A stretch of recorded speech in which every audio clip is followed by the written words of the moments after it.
keen. Hello everybody, Ricky Tang here on another demo motorcycle courtesy of Frasers of Gloucester. Today I am riding a Kawasaki Z900. Yeah, 2020 model year, looking good in this black and green colour scheme. While I make my way to the petrol station first, and then to some more interesting roads, I could take this opportunity to get the basic specs out of the way. So at the heart of this bike is a 948cc 16 valve inline 4 water cooled. It's producing 125 PS. The wet weight of this bike, the riding weight of this bike, 212 kilos. So first impressions. The riding position is quite tight. What do I mean? It's even though the handlebars haven't got a very big bend to them, they do seem rather close to me. One thing that's impressed me straight off the bat, again, similar to the Kawasaki Ninja 650 I rode last week, is the clutch. So light. It feels lighter than many hydraulic clutches I've used. That's really quite nice. It is cable activated, and again, compared to my BM clutch is also cable activated, but feels a lot stiffer than this. So yeah, it does not feel in the riding position intimidating at all, because of this kind of compact, these compact ergonomics.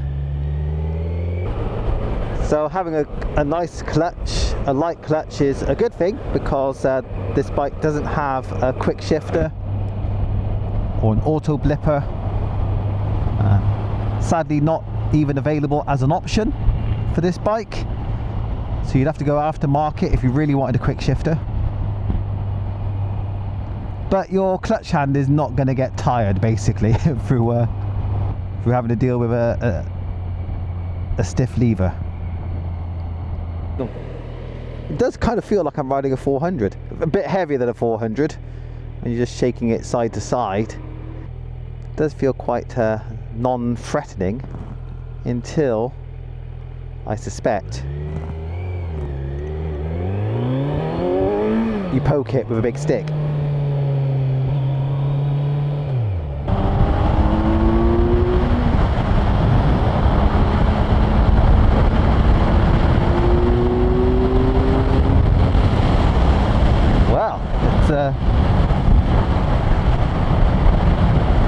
Not slow by any means.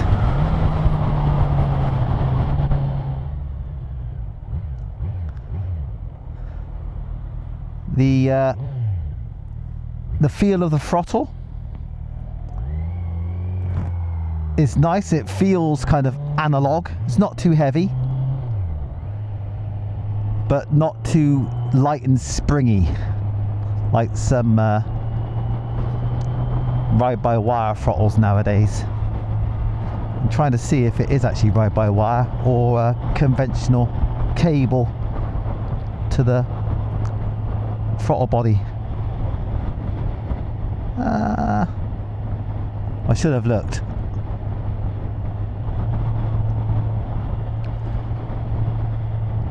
So just cruising behind this van, and one thing I think you might have to get used to is just the on-off throttle transition from a zero throttle, then just a little tiny twist on, just to kind of keep up with the traffic. As you start to twist it on, it can feel a little bit sharp, but once it's on, it feels great once you have engaged a bit of throttle. So if you're looking for a used one of these, check the chain. Make sure that's nicely adjusted, not too worn, lubricated nicely. Otherwise, I think the bike will feel worse than it really is. Anything else worth knowing? Love the instruments again, similar to the 650 Ninja.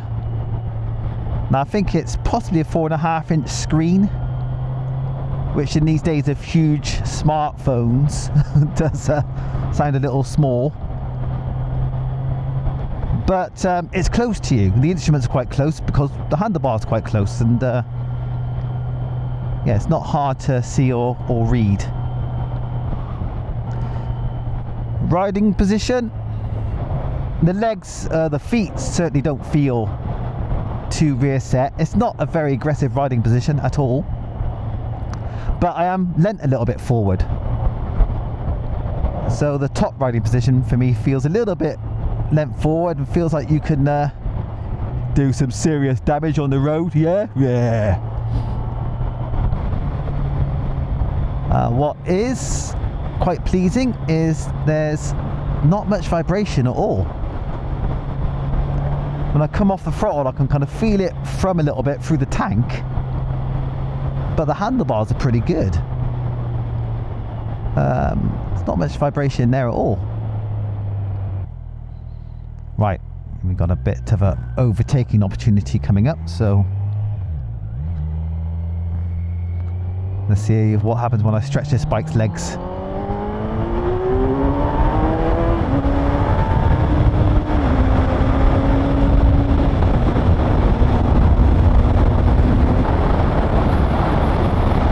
Yeah.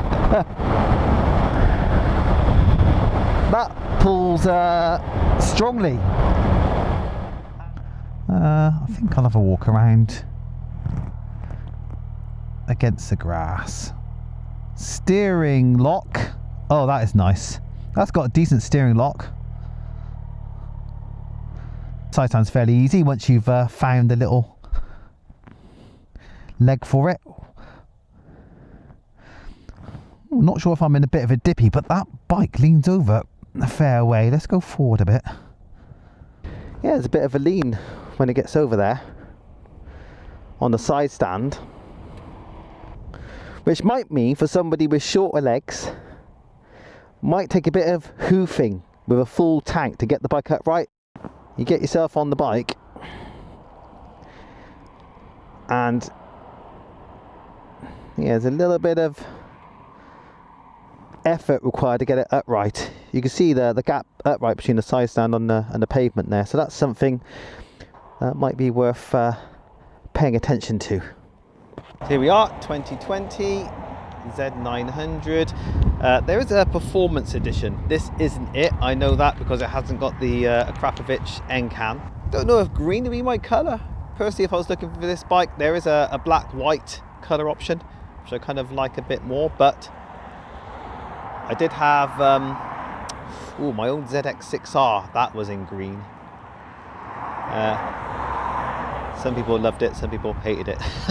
Now, 4 piston calipers, which is nice. Nissins. Conventional mount, not radial mount, but you know, this is not a super sports bike, is it? It's a road bike. That's effective braking so far.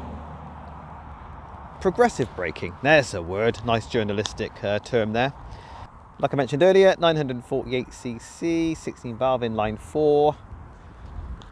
What's the pipes look like?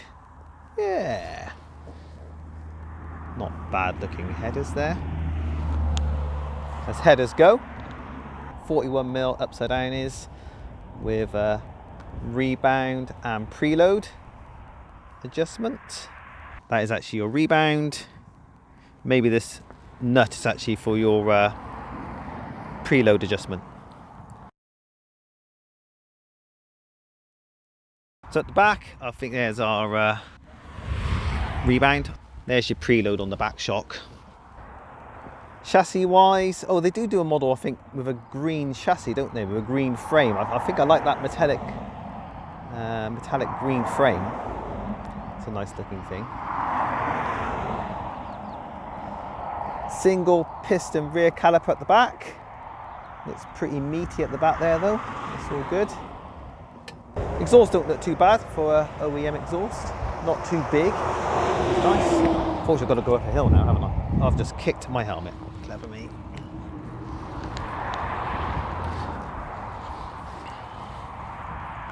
And anything to note on the left hand side here?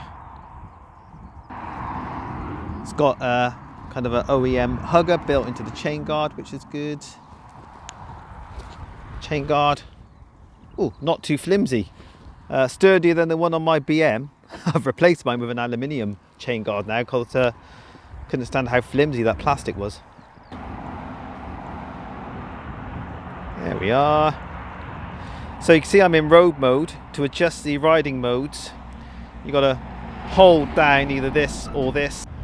Takes a little while to hold the button down. It's like 3 or 4 seconds to switch them over. Let's get the bike started. Low beam.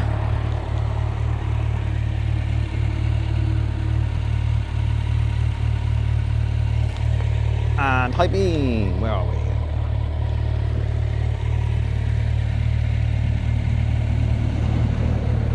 Ah, some extra lower lights come up for high beam. So that's good then. If you're flashing somebody, you'll get a definite separate pair of lights to make it obvious. Might even be able to show you. Not bad. Get out of my way.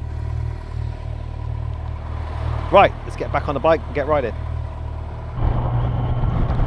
No cruise control available on this bike. No heated grips as an OEM option or a factory option. So although we do have traction control and a couple of throttle modes, electronics wise it's a little behind the state of the art. Just hope I manage to avoid the rain.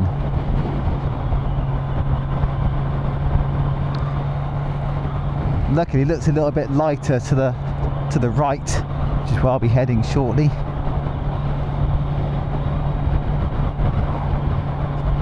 Unfortunately, if it does rain, I'm gonna have to put my cameras away, so fingers crossed.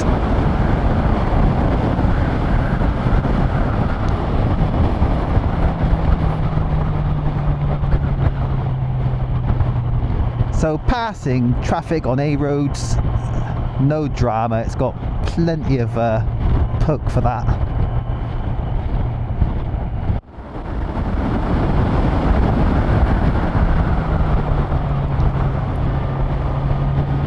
I haven't given the brakes a serious squeeze yet,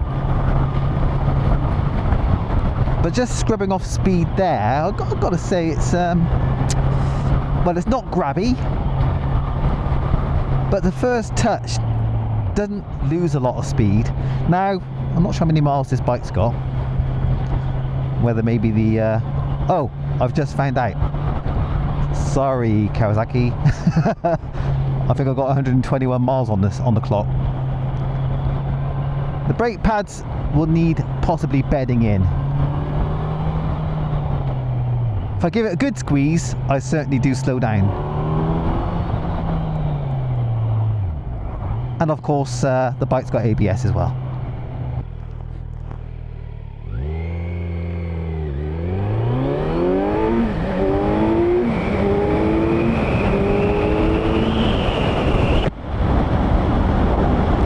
Clutchless gear changes, no trouble, that's good.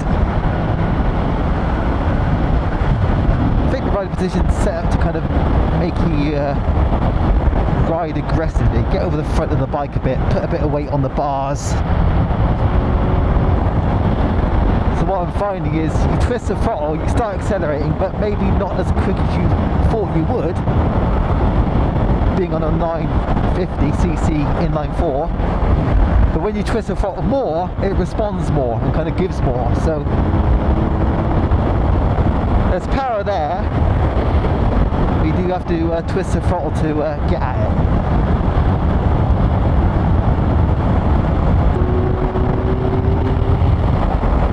Actually, feels quite stable for a bike with no steering damper. Giving it the bearings there, that felt quite nice. I don't know what the steering angle's like, the rake.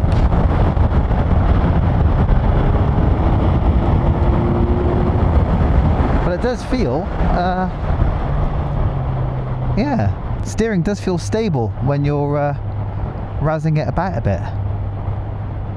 That was better than I expected. Right, here we are. The village of Bybury. Probably be seeing quite a lot of this place on my future rides. Am I feeling any drops of rain? No, but it's looking pretty grey over there. Right, why is... oh right, it's turning right. Slow speed manners. Actually, I didn't have much chance to test it out there. I was doing pretty much 1 mile an hour there, and that felt really stable.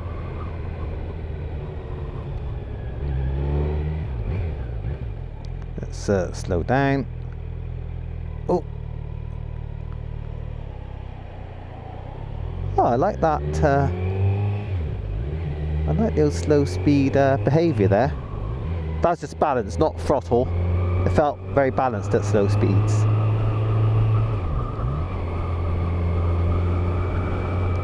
Again, if you're just on a light constant throttle like this, you're okay.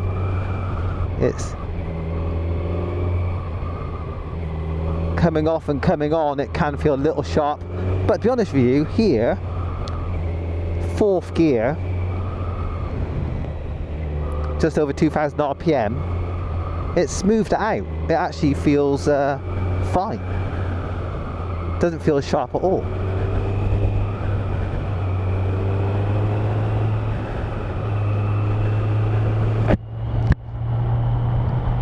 So what I'm saying, it's going to take a bit of getting used to, working out where the throttle's a little bit abrupt, coming on and off the throttle, and in what combination of gear and speed that abruptness is smoothed out.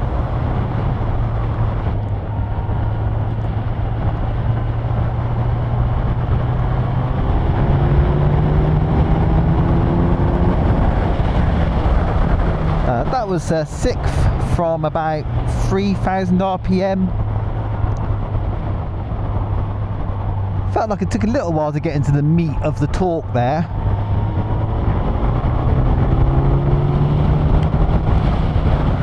Yeah, it starts to get a little bit lively at about 4.5. Just feel the acceleration in 6th just start to pick up there.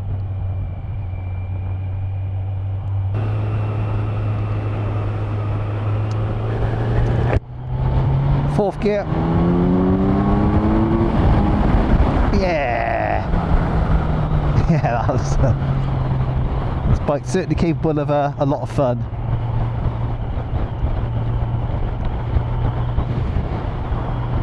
Oh, what's going on? Oh, car's going for an overtake. Go on, boy. Well, put your foot down then. Oh, the van's doing it as well. Go on then, if I must.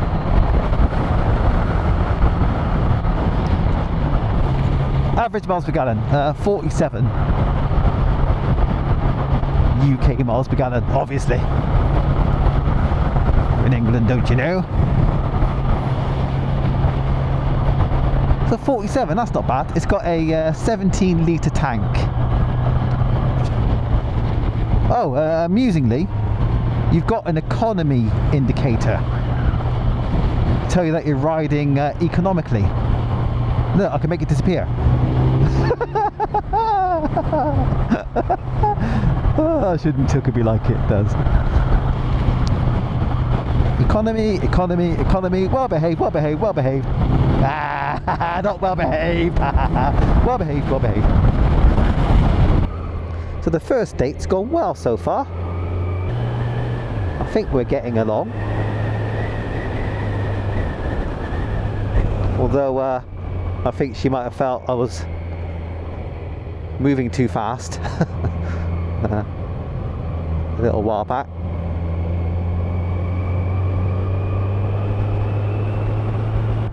Seat height, hadn't mentioned seat height, have I? 820mm. I think that was 31.2 inches, if I remember rightly. And it does feel like you're kind of sat on top of the bike a little bit, especially with this kind of compact riding position, and the tank's not too high, so it feels a bit sat on rather than sat in.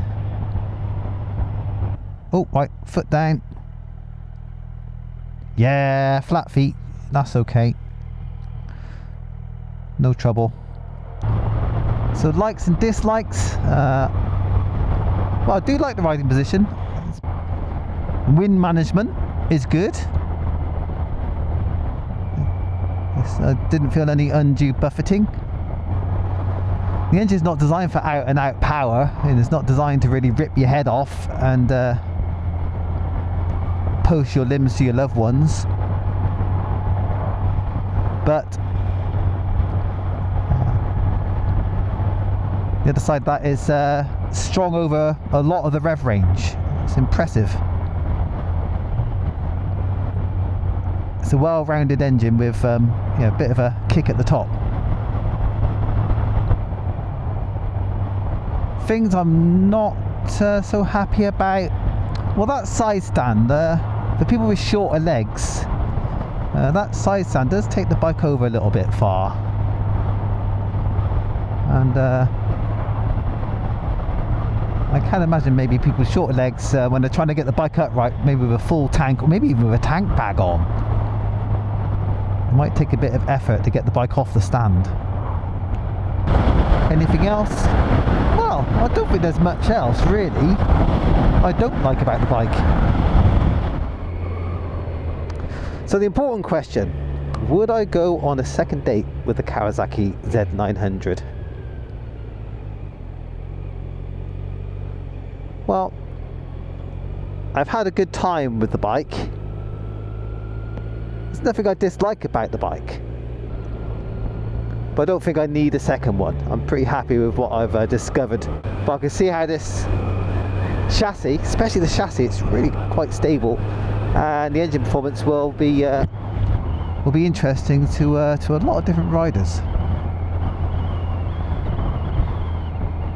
So if the bike's tickled your fancy, get in touch with James Heslop at Frasers of Gloucester, and he can put you on one for a test ride. See what you think.